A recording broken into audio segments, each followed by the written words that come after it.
ሁላችሁንም ሰላም እላችኋለሁ። እንደምን አደራችሁ? ክብር ሁሉ ለጌታችን ለመድኃኒታችን ለኢየሱስ ክርስቶስ ይሁን። የእግዚአብሔር ቃል መጽሐፍ ቅዱስን የያዛችሁ ነህምያ ምዕራፍ 4ን አውጥተን እናነባለን። የነህምያ መጽሐፍ ምዕራፍ 4 በጌታ ስም አነባለሁ። ሰንባላጥ ቅጥሩን እንደምንሰራ በሰማ ጊዜ ተቆጣ፣ እጅግ ተበሳጨ፣ በአይሁድም ላይ ተሳለቀ። በተባባሪዎቹና በሰማርያ ሰራዊት ፊት እነዚህ ደካማ አይሁድ ምን እያደረጉ ነው? ቅጥራቸውን መልሰው ሊሰሩ ነውን?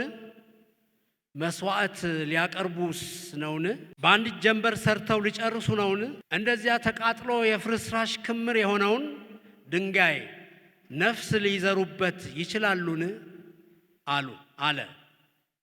ባጠገቡም ቆሞ የነበረው አሞናዊው ጦቢያ ለመሆኑ የሚገነቡት ምንድነው? በድንጋይ የሚሰሩት ቅጥር እኮ ቀበሮ እንኳ ብትወጣበት ሊፈርስ ይችላል አለ። አምላካችን ሆይ ተንቀናልና ስማን፣ ስድባቸውን በራሳቸው ላይ አውርድባቸው፣ በምርኮ ምድር እንዲበዘበዙ አሳልፈ ስጣቸው። የፈረሰውን በሚሰሩት ፊት የስድብ ናዳ አውርደዋልና በደላቸውን ይቅር አትበል፣ ኃጢአታቸውንም ከፊትህ አታጥፋው። ሕዝቡ ከልቡ ስለሚሰራ ቅጥሩን እኩሌታ ድረስ መልሰን ሰራ ነው። ሰንባላጥ፣ ጦቢያ፣ አረቦች፣ የአሞንና የአሽዶድ ሰዎች የኢየሩሳሌም ቅጥር ሥራ እየተፋጠነና ክፍት ቦታዎቹም ሁሉ እየተሞሉ መሆናቸውን በሰሙ ጊዜ እጅግ ተቆጡ። መጥተውም ኢየሩሳሌምን ይወጉ ዘንድ ሽብርንም ይፈጥሩ ዘንድ ሁሉም በአንድነት አደሙ። እኛ ግን ወደ እግዚአብሔር ጸለይን፣ ዛቻቸውንም ለመቋቋም ቀንና ሌሊት የሚጠብቁ ዘቦችን መደብን። በዚህ ጊዜ የይሁዳ ሕዝብ ሠራተኞቹ ጉልበት እየደከመ ነው፣ ከፍርስራሹም ብዛት የተነሳ የቅጥሩን መልሰን ለመስራት አንችልም አሉ። ጠላቶቻችን ደግሞ በመካከላቸው ገብተን እስክንገላቸውና ስራውን እስክናስቆም ድረስ አያውቁም ወይም አያዩም አሉ። ከዚያም ባጠገባቸው የሚኖሩ አይሁድ መጥተው እናንተ የትም ቦታ ብትሆኑ እኛን ማጥቃታቸው አይቀርም በማለት 10 ጊዜ ደጋግመው ነገሩን። ስለዚህ ከቅጥሩ በስተኋላ በሚገኙ ግልጽ ቦታዎች ላይ ከሕዝቡ አንዳንዶቹ ሰይፋቸውን፣ ጦራቸውንና ቀስታቸውን እንደያዙ በየቤተሰባቸው በመመደብ ቦታቸውን እንዲይዙ አደረግኩ። ነገሩን በጥሞና ከተመለከትኩ በኋላ መኳንንቱን፣ ሹማምንቱና የቀረውን ሕዝብ አትፍሯቸው፣ ታላቁንና የተፈራውን እግዚአብሔርን አስቡ፣ ስለ ወንድሞቻችሁ፣ ስለ ወንዶችና ሴቶች ልጆቻችሁ፣ ስለ ሚስቶቻችሁና ስለ ቤት ንብረታችሁ ተዋጉ አልኳቸው። አድማቸውን እንዳወቅንባቸው እግዚአብሔርም ዕቅዳቸውን ከንቱ እንዳደረገባቸው ጠላቶቻችን በሰሙ ጊዜ ሁላችን ወደ ቅጥሩ እያንዳንዳችንም ወደ የሥራችን ተመለስን። ከዚያን ቀን ጀምሮ ከሰዎቼ እኩሌቶቹ ሥራውን ሰሩ፣ የቀሩት ደግሞ ጋሻ፣ ጦር፣ ቀስትና ጥሩር ይዘው ነበር። የጦር አለቆች ከመላው የይሁዳ ሕዝብ በስተኋላ ቆሙ። እነርሱም ቅጥሩን ይገነቡ ነበር። ዕቃ የሚሸከሙት በአንድ እጃቸው ሥራቸውን ሲሰሩ፣ በሌላው እጃቸው የጦር መሳሪያቸውን ይዘው ነበር። እያንዳንዱም ግንበኛ ቅጥሩን በሚሰራበት ጊዜ ሰይፉን በወገቡ ላይ ታጥቆ ነበር። መለከት የሚነፋው ሰው ግን ከኔ አይለይም ነበር።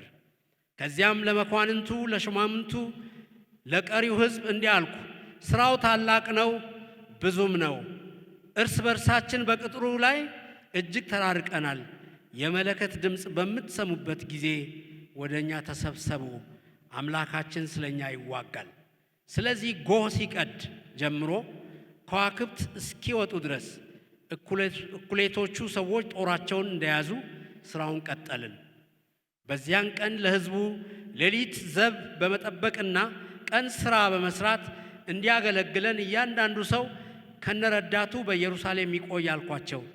እኔም ሆንኩ ወንድሞቼ፣ ሰዎቼም ሆኑ ከኔ ጋር ያሉት ጠባቂዎች ልብሳችንን አላወለቅንም።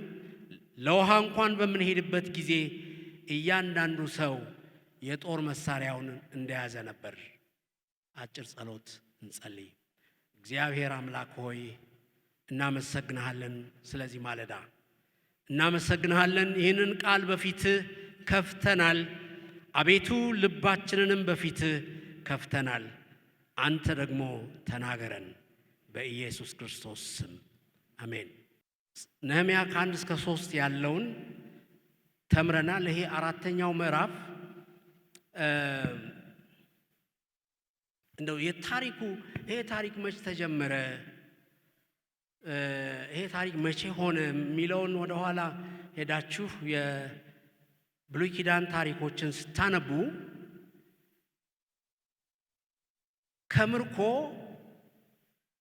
ወደ ባቢሎን የሄዱ ምርኮኞች ከተመለሱ 100 ዓመት አልፏል። ከምርኮ ተመልሰው ወደ እስራኤል ከገቡ 100 ዓመት አልፏል።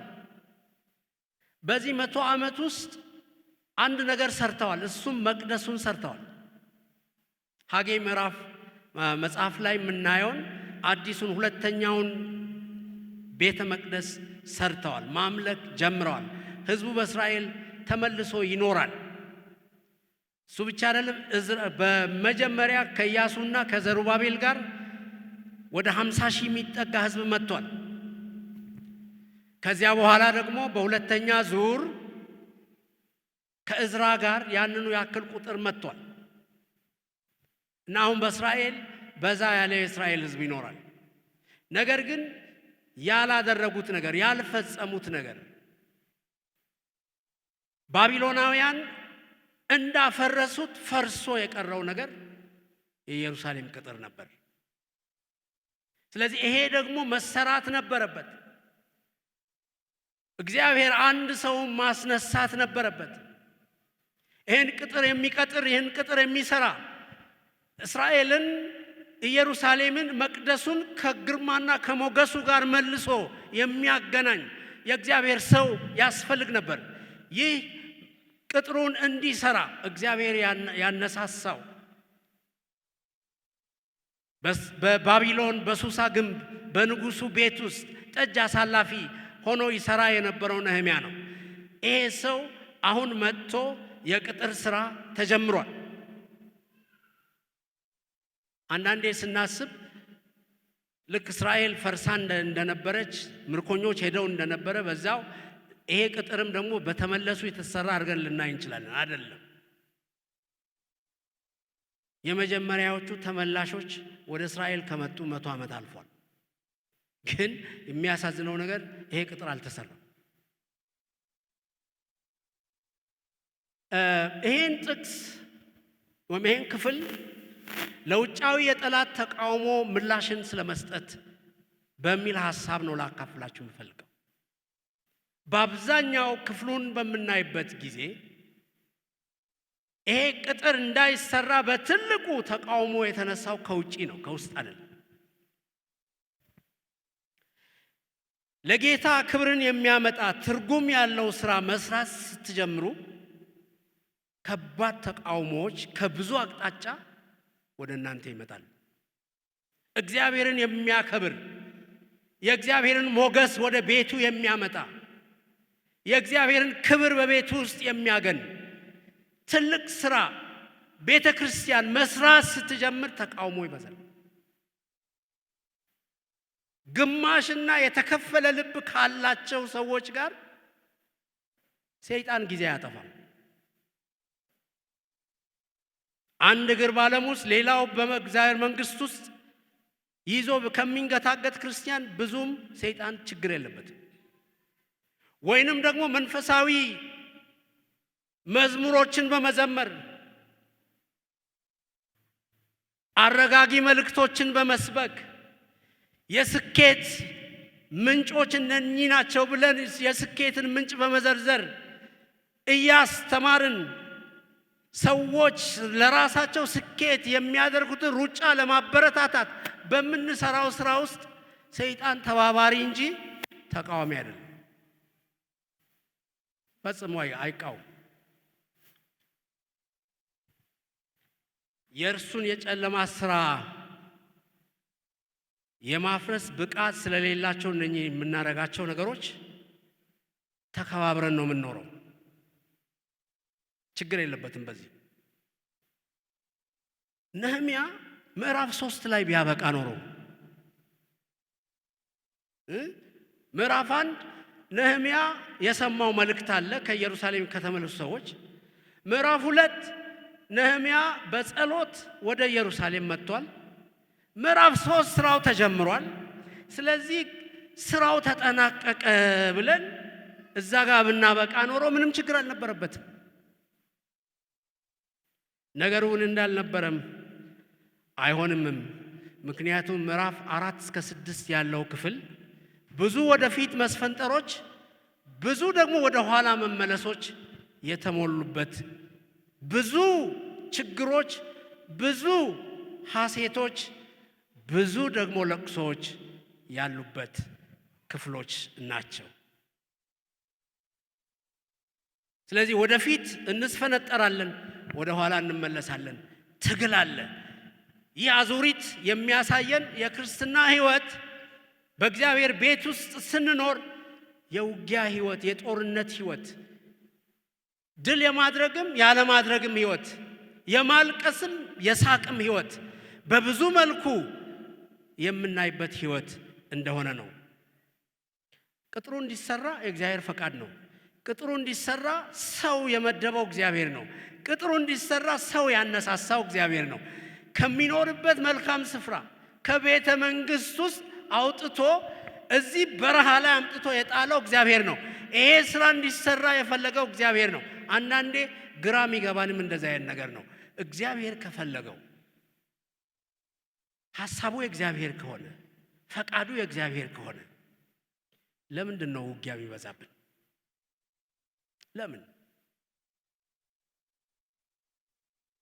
ለምን እናለቅሳለን?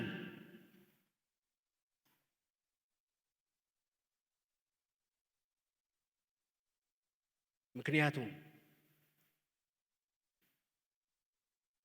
እያንዳንዱ ውጊያ፣ እያንዳንዱ ትግል፣ እያንዳንዱ ለቅሶ፣ እያንዳንዱ ሐዘን ወደ እግዚአብሔር ይገፋናል፣ ወደ እግዚአብሔር ያቀርበናል። እግዚአብሔር ፈቅዷልና ሁሉ ነገር ሆኗልና ተብሎ እግዚአብሔር እንደፈቀደ ሁሉ ነገር ሰርተን ምናጠናቀቅ ቢሆን እግዚአብሔርን አናቀውም ወገኖች። እጅ የሰራች አቅም ያደረገች ይሄን አረኩ ይሄን ፈጸምኩ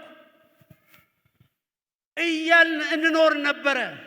ነገር ግን እያንዳንዱ መገፋት እያንዳንዱን ክርስቲያን ወደ እግዚአብሔር ያቀርበዋል፣ ወደ ቅፉ ያቀርበዋል፣ እግዚአብሔርን ወደ ማወቅ ያቀርበዋል፣ የእግዚአብሔርን ሐሳብ ወደ መረዳት ያቀርበዋል። ለተቃውሞ እጅግ ብንሰጥ ማለቴ ተቃውሞን ሁሌ የምንሰማ ቢሆን፣ ተቃውሞ ሁሌ ነገሮቻችንን ተስፋ የሚያስቆርጥ ቢሆን ሩጫውን ትተን እንወጣለን።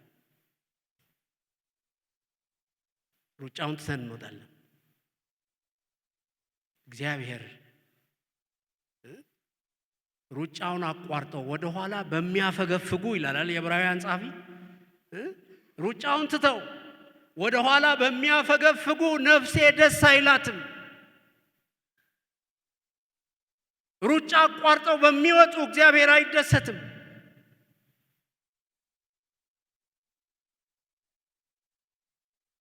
ግን በዚህ ውጊያ ውስጥ፣ በዚህ ትግል ውስጥ፣ በዚህ ችግር ውስጥ ከእግዚአብሔር ጋር ተጣብቀው ከሚሄዱ ጋር እግዚአብሔር ደስ ይለዋል። ወደ ራሱ ያቀርባቸዋል፣ መንገዱን ያሳያቸዋል፣ የጠላትን ኃይል ይመታላቸዋል። እግዚአብሔር አሸናፊ ያደርጋቸዋል፣ ድል ይሰጣቸዋል። ስለዚህ ወደ እግዚአብሔር እንድንቀርብ እግዚአብሔር በየዕለቱ በእንደዚህ አይነት መንገድ ውስጥ እንድናልፍ ይፈቅዳል። ይህም ማወቅ ያስፈልጋል።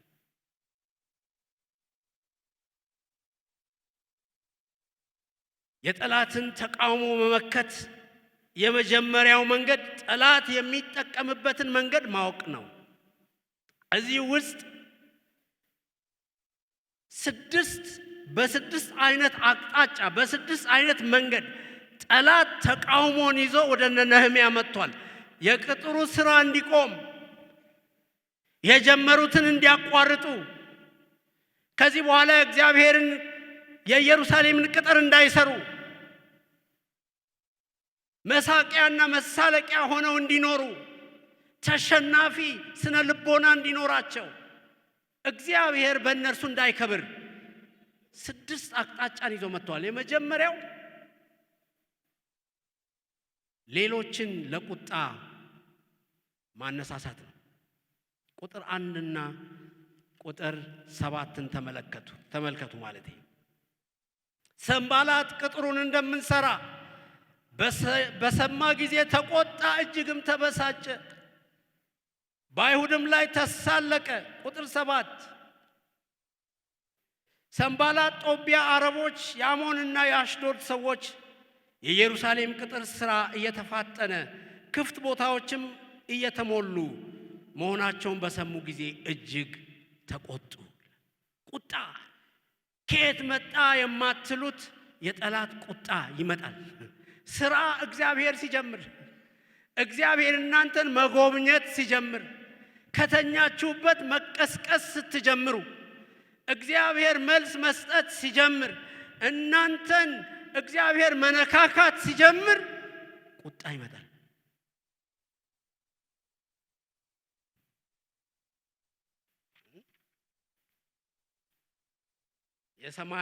የሰማርያ ገዢ ሰንባላጥ ማለት በዕብራይስጥ የሚነድ እብድ ሰው ማለት ነው። ይህንን እብድ ሰው እግዚአብሔር አስነሳው በእስራኤል ላይ። ደህንነቷ የተጠበቀች፣ እግዚአብሔር የሚከብርባት፣ የእግዚአብሔር ስም የሚጠራባት፣ እንደ ቀደመው እንደ ሰለሞን ዘመን እንደ ዳዊት ዘመን የእግዚአብሔር ክብር ሸካይና ግሎሪ በእግዚአብሔር ሕዝብ መካከል የሚያድርበት ስፍራ ሆኖ ማየት አይፈልግም ሰንባላጥ። ለምንድን ነው እንደዚህ አይነት ነገር ውስጥ የገባሁት ብላችሁ ጥያቄ ትጠይቁ ይሆናል። የእግዚአብሔር ክብር በእናንተ መካከል እንዲሆን ጠላት አይፈልግም። ይሄ በደንብ ሊገባን ይገባል። ሰይጣን በአማኝ በውስጡ ያለውን ደስታ፣ ቅንዓት የሞላበት አገልግሎቱን መቀማት ይፈልጋል። ስለዚህ ከዚህም ከዚያም ችግር ያመጣል፣ ቁጣ ያመጣል። ሁለተኛ ፌዝና ሽሙጥ ነው። በጣም የሚገርም አይነት ነገር ነው። እዚህ ጋር የምታዩት ቁጥር 2 በተባባሪዎቹና በሰማርያ ሰራዊት ፊት እነዚህ ደካማ አይሁድ የሚገርም እኮ ነው። ምን እያደረጉ ነው? ቅጥራቸውን መልሰው ሊሰሩ ነው? መስዋዕት ሊያቀርቡ ነው? በአንዲት ጀንበር ሰርተው ሊጨርሱ ነው? እንደዚያ ተቃጥሎ የፍርስራሽ ክምር የሆነውን ድንጋይ ነፍስ ሊዘሩበት ይችላሉ? ማለት ልታደርገው ነው? እንደው ታስበዋለህ? ይሄን ይሳካልኛል ብለሽ ታስቢያለሽ? ድል አገኛለሁ ብለህ ታስባለህ? በዚህ ጉዳይ ላይ እንደው አላበዛኸውም ትንሽ? ያለፉ የውድቀት የችግር ዘመን ዳራችሁን አምጥተው ይዘረግፉባችኋል። እንዲህ አልነበርክ፣ እንዲሆን አልነበረም። ዛሬ ምን አዲስ ነገር ተፈጠረና ነው ዛሬ ድል የምታደርገው?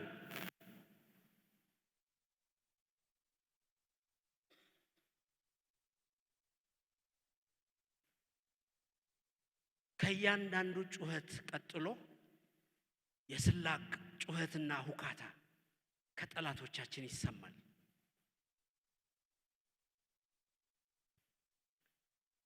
ይፈታተናችኋል። እውነትም እንዲህ ነው እኮ ነገሩ። ዝም ብዬ ነው የሞከርኩት። ይሄ ነገር እኮ እውነት ነው፣ እውነት ነው ማስባል ነው የሚፈልገው። መጀመሪያውኑ መነሻው አነሳሱ ልክ ነህ እውነት ነው ብላችሁ መንገድ እንድትቀሩ ነው የሚፈልገው። ስለዚህ ጩኸቱን ያበዛል። ሶስተኛ ይሄ ሳይሆንለት ሲቀር ቁጣ ካልሆነ ሽሙጥ፣ ፌዝ፣ ማንገላታቱ ካልሆነ የእናንተ ጉዞ መቀጠል ከሆነ ሶስተኛው ጋር ይመጣል። ማስፈራራትና ዛቻ። ያስፈራራችኋል፣ በሁሉም አቅጣጫ ይዝትባችኋል። ቁጥር 8 ከዚያ 11 እስከ 12 ተመልከቱ። ቁጥር 8 ከወርቅ አንጥረኞች አንዱ የሆነው የሐርሃያ ልጅ ኡዚኤል፣ ይቅርታ ልክ ነኝ አይደል? አይደለም። ቁጥር 8 መጥተውም ኢየሩሳሌም ይወጉ ዘንድ ሽብር ይፈጥሩ ዘንድ ሁሉም በአንድነት አደሙ ይላል። ምን ያረጉ ዘንድ? ይወሩ ዘንድ፣ ይወጉ ዘንድ፣ ይደመስሱ ዘንድ በአንድ ላይ ተማከሩ፣ አደሙ፣ ተስማሙ፣ ቀን ቆረጡ። 11 እስከ 12 ጠላቶቻችን ደግሞ በመካከላቸው ገብተን እስክንገላቸውና ስራውን እስክናስቆም ድረስ አያውቁም ወይም አያዩም አሉ። ከዚያም ባጠገባቸው የሚኖሩ አይሁድ መጥተው እናንተ የትም ቦታ ብትሆኑ እኛን ማጥቃታቸው አይቀርም በማለት 10 ጊዜ ደጋግመው ነገሩን። ምን ማለት ነው? አቁሙ ይህን ስራ፣ ተከበናል፣ ጠላት ሊወረን ነው። ይህን ጠላት ለመደምሰስ ለመጋፈጥ አቅም የለንም። ይሄ ስራ ይቁም። ይሄ ድምፅ ከነሱ አልፎ ወደዚህ ወደ ዳር በሚኖሩ እስራኤላውያን አፍ ገባ። 10 ጊዜ መጥተው ነገሩን ይላል። አንዳንዴ አስቸጋሪ ነው። አንድ ነገር ሲደጋገም ቆም ትላላችሁ አይደል? የዚያ የበግ ነጋዴው ታሪክ ታስታውሳላችሁ አይደል? በግ ነጋዴው በግ ተሸክመው ሲሄድ 3 ሌቦች 3 ቦታ ተለያይተው ቆመው በጉን መውሰድ ፈልገዋል። የመጀመሪያው ሰው እንዴ ደህና ነህ? ደህና። ምን ነው ደህና አይደለህም ወይ? ምን ሆንኩ? ውሻ ነው የተሸከምከው። ምን? አውርዶ ሲያያት በግ ናት። ይሄ ሰው ያሞታል እንዴ ብሎ አንስቶ ይሄዳል። ሁለተኛውም ሰው ያንኑ ደገመው። እነዚህ ሰዎች አሟቸዋል። ሶስተኛ ላይ አይ እንግዲህ ይሄ ነገር በግ የሆነው ለኔ ነው እንጂ ነገሩ ለካ ውሻ ነው ብሎ ጥሎ ሄደ ይባላል። 10 ጊዜ መጥተው ተናገሩ። ማንም ሊደርስልን አይችልም። ዙሪያችንን የተከበብነው በጠላት ነው። ዙሪያችንን ያሉት እኛን ማይወዱ ናቸው። ዙሪያችንን ያሉት በፊት ከከለዳውያን ጋር የተባበሩ ናቸው። ዛሬም የኛን መነሳት አይፈልጉም። ስለዚህ አቁሙ፣ ይሄ ነገር ይቁም አሉ። ማስፈራራት፣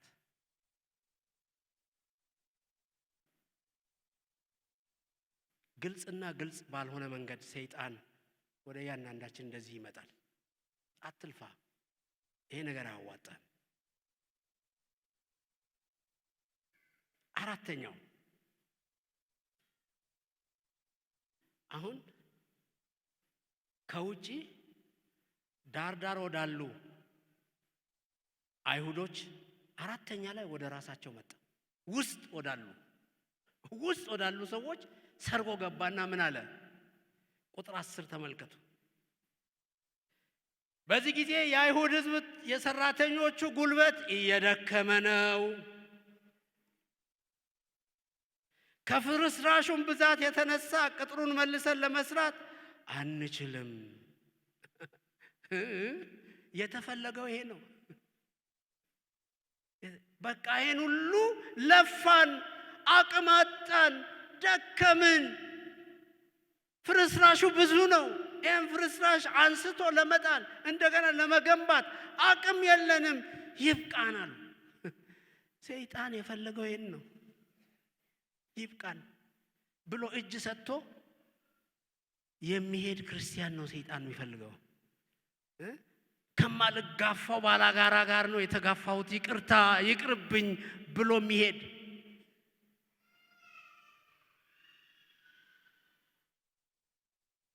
ብዙ ፍርስራሽ አለ። ተሸካሚዎችም ኃይላቸው አልቋል። ሁላችንም ተዳክመናል። ይገርማችኋል። ቁጥር 6 ላይ ሄዳችሁ ስታዩ እንዲህ ይላል፣ ህዝቡ ከልቡ ስለሚሰራ ቅጥሩን እኩሌታው ድረስ መልሰን ሰራ ነው ይላል። አሁን ይሄ ቅጥር እኩሌታው ምን ሆኗል? ተሰርቷል። የእኩሌታ ችግር በጣም ከባድ ነው። እኩሌታ በጣም ትልቅ ፈተና ነው።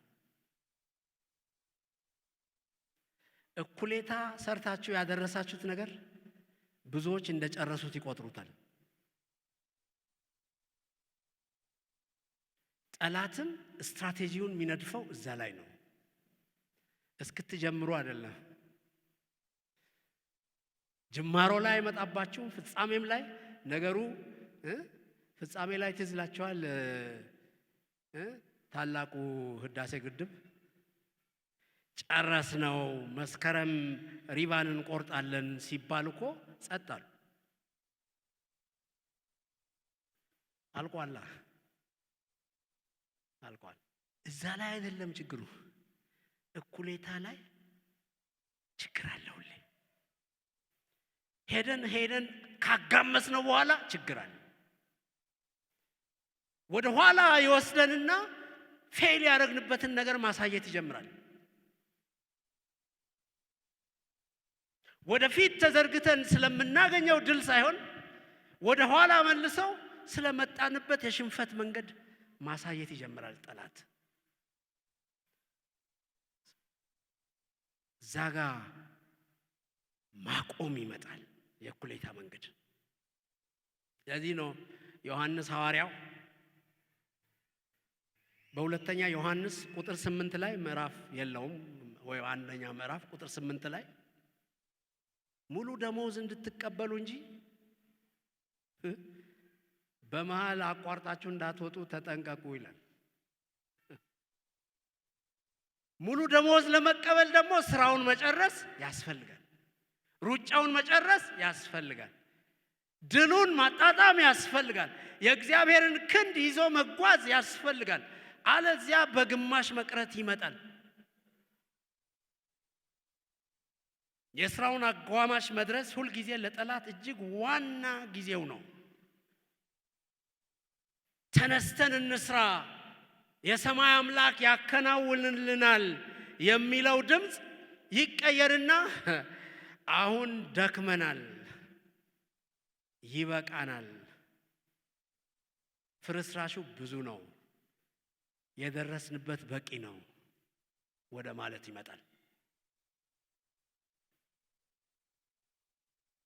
አምስተኛው አሉታዊነት ነው። ኔጌቲቪዝም ማለት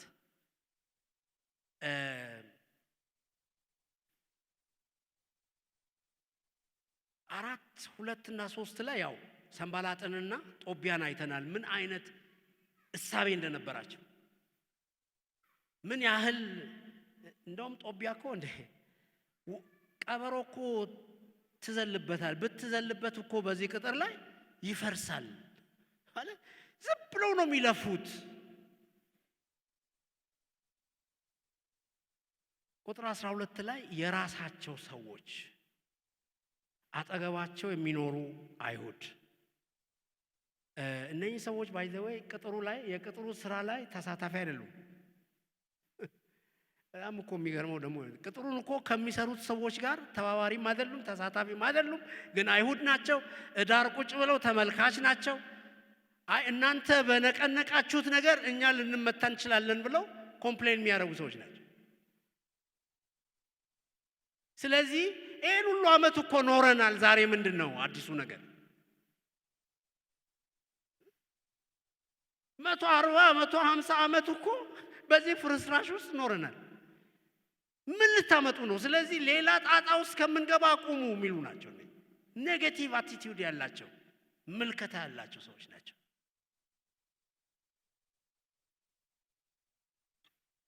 ስድስተኛው ጠላት የተጠቀመበት የመጨረሻው ፍርሃት ነው። እንግዲህ ይሄ እነኚህን አምስቱን አንድ ላይ ደምሮ የመጣ ችግር ነው። ፍርሃት ከላይ ያየናቸውን ሁሉ አንድ ላይ አሰባስቦ እንግዲህ ምን እናድርግ ወደሚል ውሳኔ እንቀጥል ወይስ እናቁም? ይሄን ቅጥር መስራት እንቀጥል ወይስ ይሄን ነገር አቁመን እንደ ድሮአችን በሰላም እንኖር በፍርስራሽ ውስጥ በችግር ውስጥ የሚል ውሳኔን እንዲወስኑ የሚያደርግ ነገር ነው። ጠላት በፌዝ በማስፈራራት በብዙ መንገድ መጥቷል። ቁጥር 14 ምን ይላል? ነገሩን በጥሞና ከተመለከትኩ በኋላ መኳንንቱን፣ ሽማምንቱን፣ የቀረውን ሕዝብ አትፍሯቸው። እንግዲህ ሕዝቡ ምን ሆኗል? ፈርቷል። አትፍሯቸው፣ ታላቁንና የተፈራውን እግዚአብሔርን አስቡ። እግዚአብሔር የተመሰገነ ይሁን። እንዲህ አይነት መሪ ባይኖር ምን ይኮናል? ቤተ ክርስቲያን ውስጥ እንደዛ አይነት መሪዎች ባይኖሩ፣ እንደዛ አይነት አገልጋዮች ባይኖሩ፣ የእግዚአብሔርን ድምፅ የሚሰሙ፣ የእግዚአብሔርን ሐሳብ የሚያስተውሉ፣ የጠላትን ሐሳብ ለይተው አውቀው የሚዋጉ እግዚአብሔር ሕዝብ ባይኖረው በእግዚአብሔር ጉባኤ ውስጥ አንድ እርምጃ እንሄድም ወገኖች።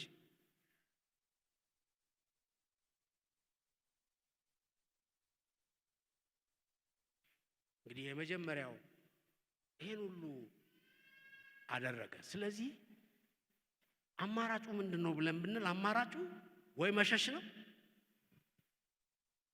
ወይ መተውና ዙሪያውን ካለው ሕዝብ ጋር ተባብሮ መቀመጥ ነው ወይ አመቻምቾ ስምምነት መፍጠር ነው ከነኚህ ሰዎች ጋር። እንደውም እኮ እኛም አብረን እንስራ ብለዋል እኮ ትዝ ይላችኋል። እኛም ጦቢያ እኮ መጥቶ እኛም አብረን እንስራ ከናንተ ጋር ይሄን ቅጥር እንስራ። ይሄ ማስቆም የሚፈልገው ሰውዬ እኮ እንስራ። ይሄ እንግዲህ ምን ማለት ነው ብሎ ማሰብ ያስፈልጋል። ይሄ እንግዲህ ያመቻመቸ መሪ ይሄን ያደርጋል። ግን ነህምያ ምንድን ነው ያለው? የኢየሩሳሌምን ቅጥር መስራት ለኛ ነው፣ እናንተ በዚህ ውስጥ እድልና ፈንታ የላችሁም።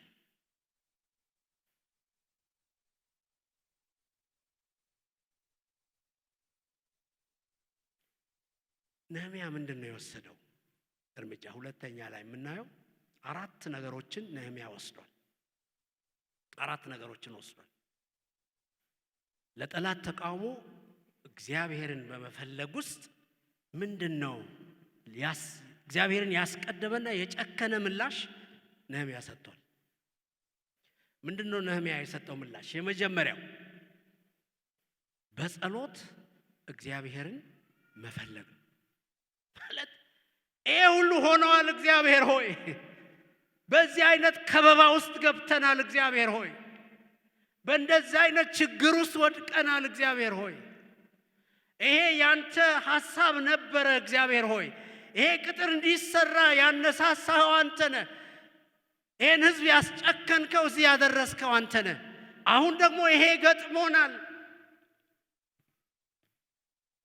ቁጥር 4 አምላካችን ሆይ ተንቀናልና ስማን፣ ስድባቸውን በራሳቸው ላይ አውርድባቸው፣ በምርኮ ምድር እንዲበዘበዙ አሳልፈ ስጣቸው። የፈረሰውን በሚሰሩት ፊት የስድብ ናዳ አውርደዋልና በደላቸውን ይቅር አትበል፣ ኃጢአታቸውንም ከፊት አታጥፋው። ይሄ ጸሎት በመጽሐፍ ቅዱስ ውስጥ ኢምፕሪኬተሪ ፕሬየር ይባላል። ይሄ ብዙ የምናየው በመዝሙር መጽሐፍ ውስጥ ነው። ኢምፕሪኬተሪ ፕሬየር ማለት የእግዚአብሔርን ፍትህ በጠላት ላይ መጥራት ማለት ነው። የዚህ አይነት ጸሎት መነሻው እግዚአብሔር ጻድቅ አምላክ ነው፣ አመፀኞች ላይ ይፈርዳል። ስለዚህ የአመፀኞች ጉዳይ በእግዚአብሔር እይታ ውስጥ ያልገባ አይደለም። ስለዚህ የእግዚአብሔር ፍርድ ሊያገኛቸው ይገባል። በተለይ መዝሙር 69ን መዝሙር 109ን 35ን 55 እስከ 57 ያለውን ምዕራፎች ብታነቡ የዚህ አይነቱ ጸሎት ምን እንደሆነ ይገባቸዋል። ኢምፕሪኬተሪ ፕሬየር ወይም የእግዚአብሔርን ጃስቲስ የእግዚአብሔርን ፍትህ በጠላት ላይ የመጥራት ጸሎት። ምናልባት በአዲስ ኪዳን ይሄ ያልተለመደ፣ ምክንያቱም ጠላቶቻችሁን ምን አድርጉ ይላል አዲስ ኪዳን? ውደዱ። እኛ አዙረን እንግዲህ ከጀርባው አለው ላይ ነው የምንዘምተው አይደል? እንግዲህ አደራችሁን ሰዎቹ ላይ እንዳዘምቱ።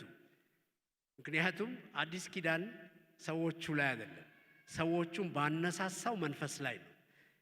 ዳዊት ግን ሰዎቹን ታርጌት አድርጎ ይጸልያል። ለምንድን ነው እንደዛ የሚያደርገው? ፍትህ እግዚአብሔር ነው። እግዚአብሔር የፍትህ አምላክ ነው።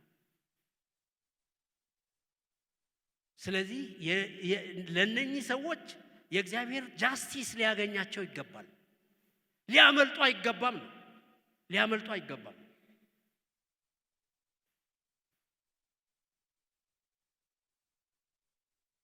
ቁጥር 9 ላይ ደግሞ ስታዩ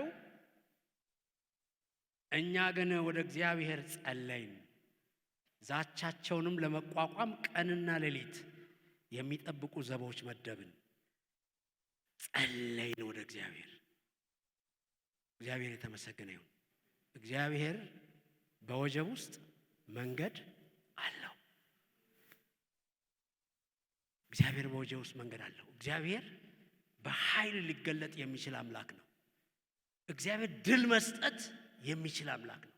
በእነኚህ በጠላት ዛቻዎች ላይ መነሳት የሚችል፣ መምታት የሚችል፣ ማስወገድ የሚችል፣ ለልጆቹ በር መክፈት የሚችል አምላክ ነው።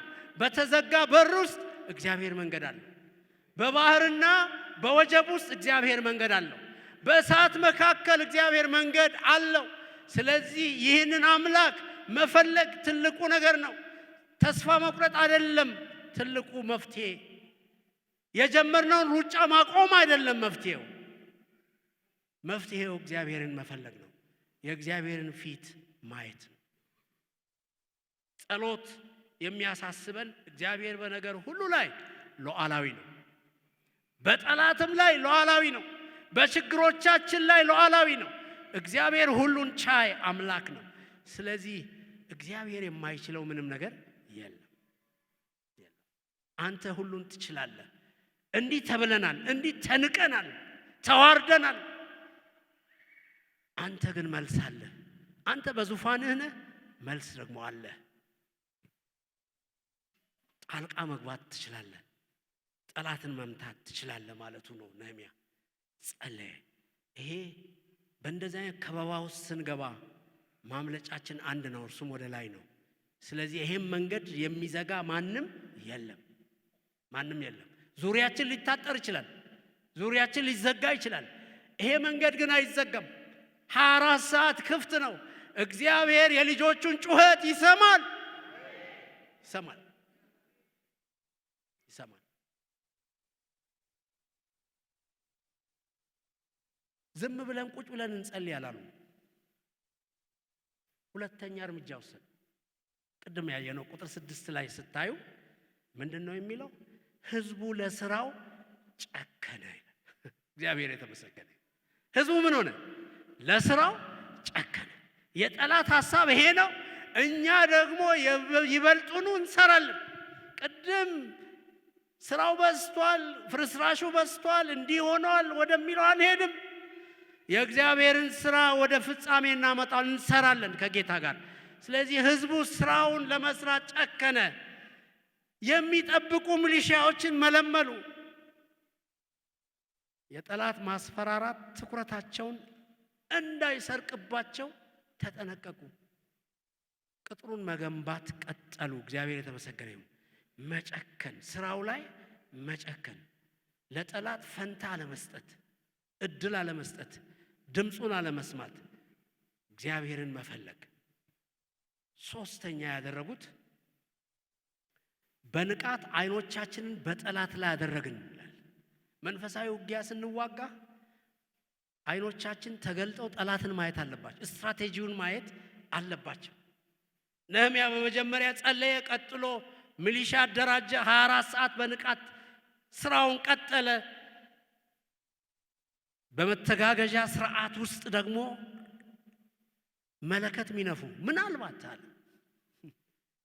ተበታትነን ቅጥሩ ላይ ስላለን ጠላት ባንዱ ጋር ቢመጣ ለመተጋገዝ እንድንችል አለ መለከት ሚነፉ ሰዎችን አዘጋጀ። አንድ መለከት ነፊም ከእርሱ ጋር አደረገ። መለከት ሲነፋ ድምፁን ወደ ሰሙበት ሁሉም እንዲሰበሰብ፣ ጠላትን እንዲያጠቃ፣ ቪጂላንት እንዲሆን በጠላት ላይ የመተጋገዣ ስርዓት አበጀ። ከዚያስ ነህምያ መጨረሻ ያደረገው ቁጥር 14 ላይ ምንድነው? አራተኛው ነህምያ ያደረገው ነገር ሐሳብን ሁሉ በማን ላይ ማድረግ? ሐሳብን ከጠላት አንስቶ በማን ላይ ማድረግ? በጌታ ላይ ማድረግ። በጌታ ላይ ማድረግ። ቁጥር 14 ነገሩን በጥሞና ከተመለከትኩ በኋላ መኳንንቱን፣ ሽማምንቱን፣ የቀረውን ሕዝብ አትፍሯቸው፣ ታላቁንና የተፈራውን እግዚአብሔርን አስቡ። ሃሌሉያ! እግዚአብሔር አይጥለንም። እግዚአብሔር አሳልፎ አይሰጠንም። እግዚአብሔር ለጦቢያና ለሰንባላት አሳልፎ አይሰጠንም ፈጽሞ። እግዚአብሔር ሕዝቡን ይታደጋል። እግዚአብሔር አብሮን ይቆማል። እግዚአብሔር ይዋጋል። እግዚአብሔር ያሸንፋል። እርሱ ተዋጊ ነው፣ ስሙም እግዚአብሔር ነው። እሱ አሸናፊ ነው። ስለዚህ አይናችንን ከጠላት ከክሱ ከጩኸቱ አንስተን የሰራዊት ጌታ እግዚአብሔር ላይ ማድረግ።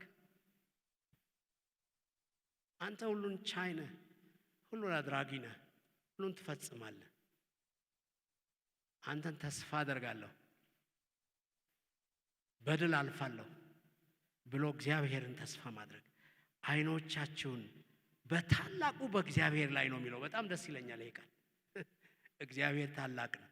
በታላቁ በእግዚአብሔር ላይ አድርጉ።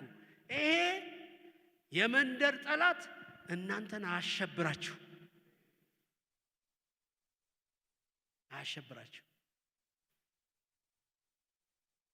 የጠላትን ምሽግ የመስበር ጉልበት ያለው አምላክ ነው። ተስፋ ከመቁረጥ ወደ ተስፋ እድሳት፣ ስራውን ለማቋረጥ ከመዳዳት ወጥቶ ስራው ላይ ወደ መጨከን እግዚአብሔር መጣ። ስለዚህ ምንድነው የምንማረው ከዚህ ታሪክ ውስጥ? ማለት እነ ነህምያ በዚህ ውስጥ አልፈው ሰርተው ቅጥሩንም ጨርሰው በ52 ቀን ደምድመው እግዚአብሔርን አክብረው የእግዚአብሔር ደስታ ኃይላችን ነው ብለው ዘምረው ጨርሰዋል። እነሱ አሁን ይሄ የተጻፈው ለኛ እንጂ ለነሱ አይደለም። ምንድነው የምንማረው እኛ ታዲያ ከዚህ ታሪክ ውስጥ? ከዚህ ሂደት ውስጥ እኛ እንደ ክርስቲያን ምን እንማራለን? አንደኛ የጠላትን ማንነትና ታክቲኩን መረዳት ያስፈልጋል። ዝም ብሎ ዙሪያ ገብ ጠላትን ታርጌት የማያደርግ ጸሎት ብዙ ውጤት የለውም። ታክቲኩን ማወቅ ያስፈልጋል። የጠላትን ማንነት ማወቅ ያስፈልጋል። ሁል ጊዜ ውጊያ ውስጥ እንዳለን ማወቅ ያስፈልጋል። ጠላታችን የማይተኛ የማያንቀላፋ በዙሪያችን የሚዞር ዲያብሎስ ሁሌ በዙሪያችሁ ይዞራል ነው የሚለው እግዚአብሔር ቃል። እንዳንበሳ እያገሳ ይዞራል። ማወቅ ያስፈልጋል። የእንቅልፍ ጊዜ አይደለም ማለት ነው። የጠላትን ታክቲክ ማወቅ ያስፈልጋል። የጠላትን ውጊያ ወደ ጌታ በጸሎት ማቅረብ ያስፈልጋል። ተስፋ መቁረጥ አይደለም የሚያስፈልገው። አሁንስ በዛ ማለት አይደለም የሚያስፈልገው። እግዚአብሔር ምንድነው? እኔ ላይ ውጊያው በዛ።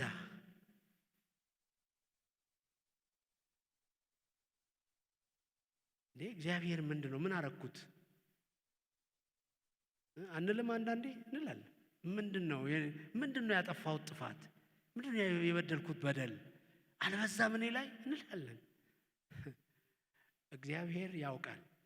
አንተን ከዚያ ውስጥ ነጥረህ እንድትወጣ፣ ንጹህ ወርቅ ሆነህ እንድትወጣ፣ ዝገትህ እንዲጠራ ስለሚፈልግ ነው እግዚአብሔር አንተ ጋር የሚመጣው።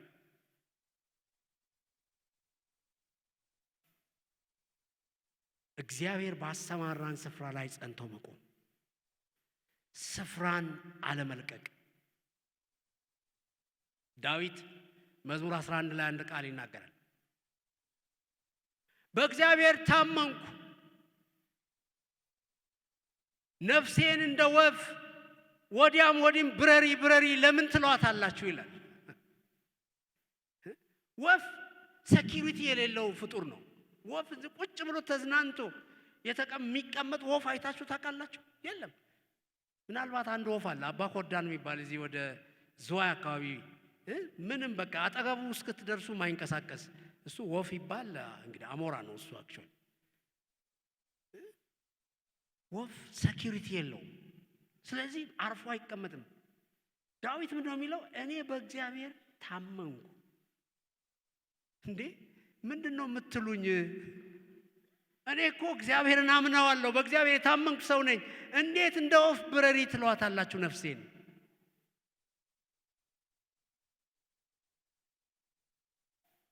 ባሰማራን ስፍራ ላይ ጸንቶ መቆም፣ እግዚአብሔር የሰጠንን ስራ፣ እግዚአብሔር ያስጨበጠንን ስራ እስከ ፍጻሜው መሄድ፣ በንቃት መንፈሳዊ ውጊያን መዋጋት። ጥቂት ተዋክቶ ቆስሎ ትቶ መተው ሳይሆን ጠላት እስኪሸነፍ መዋጋት፣ ጠላት ስፍራውን እስኪለቅ መዋጋት፣ ጠላትን አስለቅቆ መውረስ ያስፈልጋል። እምነት እና ስራን ማመጣጠን። እምነት እግዚአብሔርን ካልታመን ምንም መንቀሳቀስ አንችልም። ይሄ እውነት ነው። ግን የምናምነውን ደግሞ በስራ መግለጥ ያስፈልጋል። ያመነውን ሰርተን ማሳየት ይኖርብናል። ለዚህ ነው እግዚአብሔርን ያምናል ነህምያ። ስለዚህ ስራው ላይ መጨከን ደግሞ ነበረበት።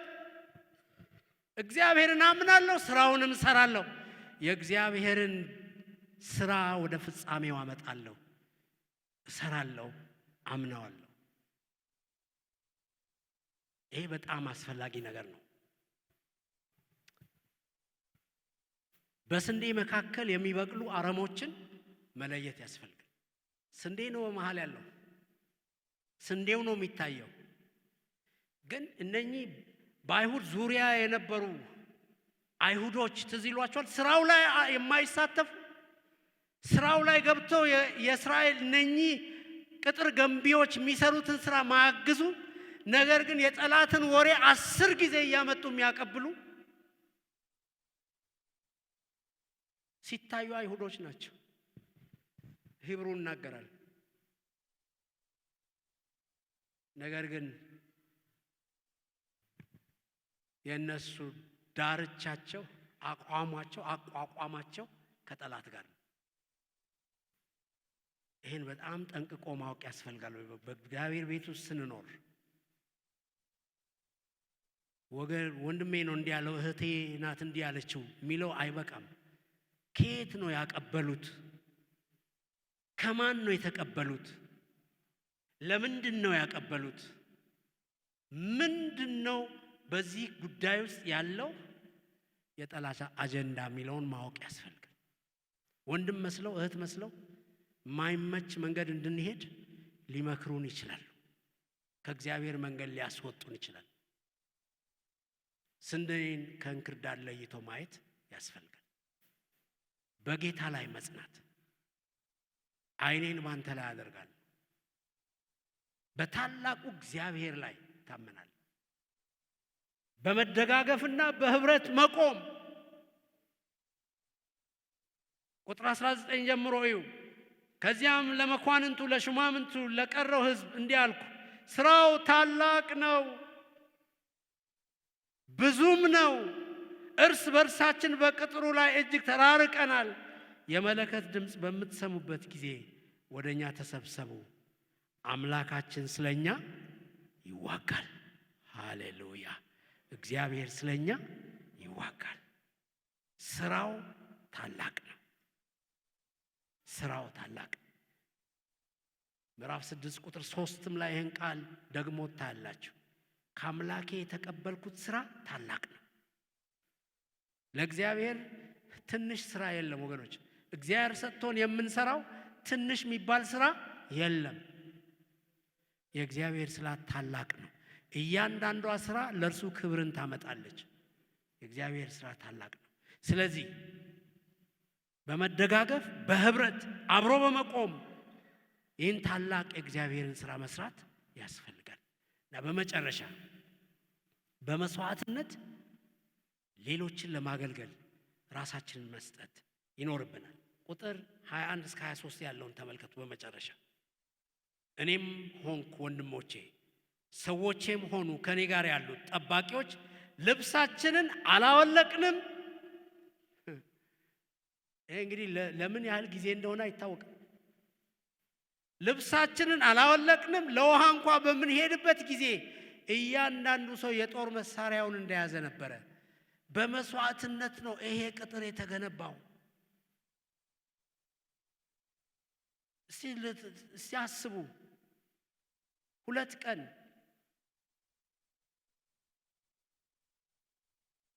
የለበሳችሁን ልብስ ሳታወልቁ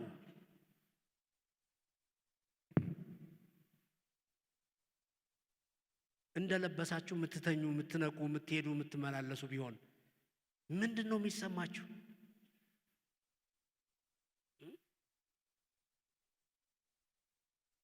የእግዚአብሔር ቤት ስራ ያለ መስዋዕትነት አይሰራም።